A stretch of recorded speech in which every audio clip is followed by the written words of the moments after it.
Sheik. That's Drephen though for sure. That's Drephen though, yeah, right? Like, looks like a Merc. I want to say he. Oh, really? Okay. Yeah, Sheik Ditto. Okay, Sheik right. Ditto. So, I mean, Drephen, no stranger to Sheik Dittos, of course, having beaten Shroomed famously to make it into that one summit. So we'll see, and he's right out the gate, you know, no mercy, we're chain grabbing. No, absolutely. Definitely, Sheik Dittos are one of those matchups where Sheik in general is a very kind of fundamentals character. You know, really a good character in my opinion to learn melee. And then when you watch her play against herself, it's even more of that. Like a lot of tech chases, chain grabs, you know, certain low lag moves in neutral to try and kind of whiff punish people. Really good reaction there. Yeah, Suezo finds the option and somehow turns this around in a stock that looks like it was going to be Drephen's at first. Drephen's going to go down on the first stock. Yeah, so really Drephen, well, I was about to say, looking for any clean hit or an opening off of an F tilt or an up tilt. Does manage to get it. What does he do with his invincibility? Doesn't get too much. Yeah, lots of good platform movement out of Drephen right now, just kind of baiting these, you know, shield grabs out of Suezo, looking for kind of responses in neutral. And Drephen kind of poking in with a lot of these jump needles. Not quite there on the grab, though.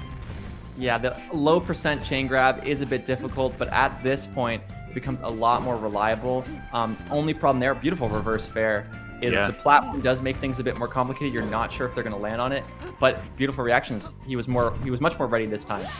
Sure. Yeah, and the positioning on there was actually pretty awkward for Suezo, because I think Drephen could have actually gotten there with the forward air on pretty much most techs in that situation, or miss tech. The tech roll in towards stage, of course, wouldn't have worked, but, you know, Drephen, king of making those hard reads, so we'll see if he gets one right here off of this chain grab. Yeah, and really consistent follow-up there with the chain grab, even though Suezo's DI trying to make it unclear whether or not he's going to fall on the platform. Drephen, more than aware, this will be the hard regrab. Yep, goes for the tech chase instead, makes sense. Tilt, edge guard scenario.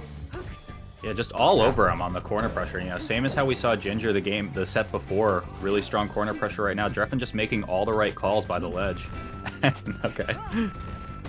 Yeah, he just really good follow. Oh my god! Drephen! That's the Drephen dude! Oh my god! I have seen, like, the amount I've commentated in recent months, the amount of times I've seen Drephen go for that setup is absurd. It is absurd, and he gets it with a lot of success. I guess you're just supposed to angle your shield down and let the kind of like maybe light shield let it connect. But if you're not ready for someone just charging up the attack, like what do you do? Yeah. If you're not ready. It's a tough one, and it's like kind of like Drephen forcing his will on you. Where you're like, you know, he's not going to hold it for that long. Like, there's no way. Like, I can do anything. I can get out of this with any option in the game. And then you find yourself getting hit by it. And, you know, here we are, Drephen up 1-0 against Suezo. Yeah, and we're seeing Suezo not having the same confidence in that chain grab, you know, underneath the platform, not really ready to react, not really sure about what's going to happen, whether he's going to land or not, making it a bit more difficult. This will be much more easy as we're kind of in half of FD mode. This is where the platform comes in once again. Goes for the read. Chase. Yeah, not quite there on that one, but he finds it anyway, and that's enough to kill? Yeah, just barely.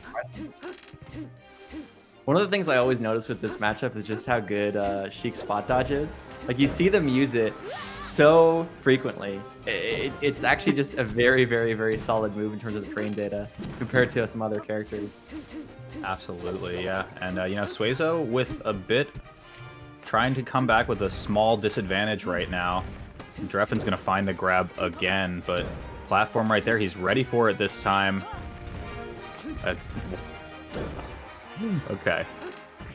I like the decision, just kind of, they've both been calling people out, calling each other out for holding shield kind of in different ways. Doing a lot of offensive pressure with like run up shield, but also kind of empty waveland into grab. Like it's so much about the grab in this matchup that it makes sense that they're kind of just trying to find cracks in the armor, so to speak, in order to start that chain grab. So fast. Yeah, that was Three nice. quick aerials, and Drephen's in perfect percent now to get the regrabs. Oh my god. Hits him back for it. Oh. weird situation. Managed to get the grab there though. This could be big. Gonna do the up air or forward air? Forward air, yeah. Wow, just all over it right now. Drephen, huge advantage right now. This is a tough mountain for Suezo to climb.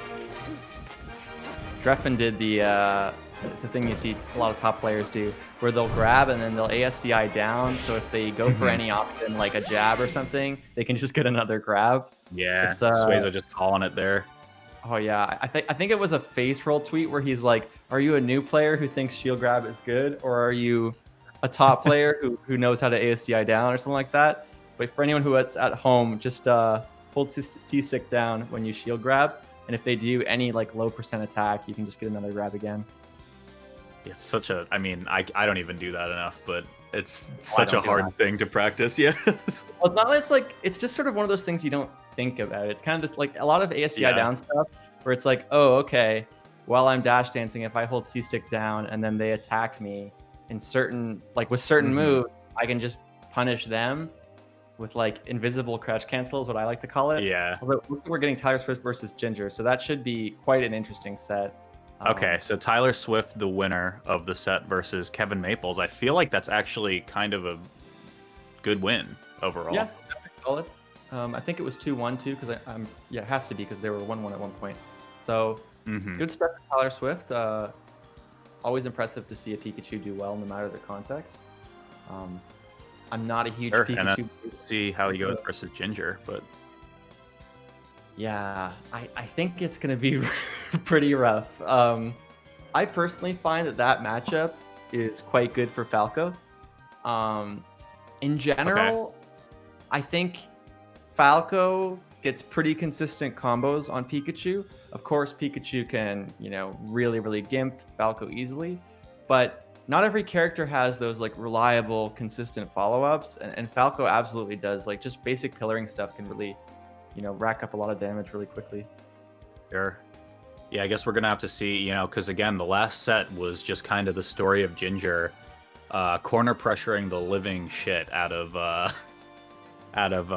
Michael. So I wonder, because it's like Tyler's probably gonna want to play the edge, right? To capitalize on those gimp opportunities, see how he can outplay in neutral and find his openings. But I don't know, Ginger just looked really solid when it came to the corner.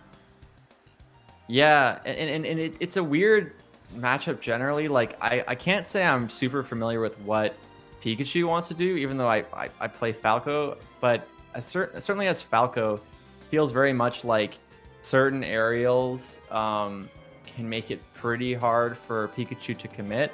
And once you get a hit, so like for example, if you up tilt and they kind of go in at the wrong time, they maybe don't have as big hitboxes to contest it. And same thing with like you're doing back air. Are you going to full hop back air? Are you going to short hop back air? How are you going to time the fast fall? If you run in with a nair, the back air kind of pushes you out. So, you really have to call them in the end lag. And I don't know, it seems like something that's really hard. Yeah, and then you throw laser mix-ups into that, and it just, adds a whole nother layer of complexity that makes it harder for, Pika to maybe crack those openings. But, I don't know, I mean, the thing is, you can get a grab from, like, center and back throw on Pikachu, and then Falco has to play the, the offstage mix-up game. So, we'll see how it turns out. I think it could make for a pretty dynamic matchup, just really depends on how the two of them want to play the corner. Yeah, my guess is that Ginger will probably approach it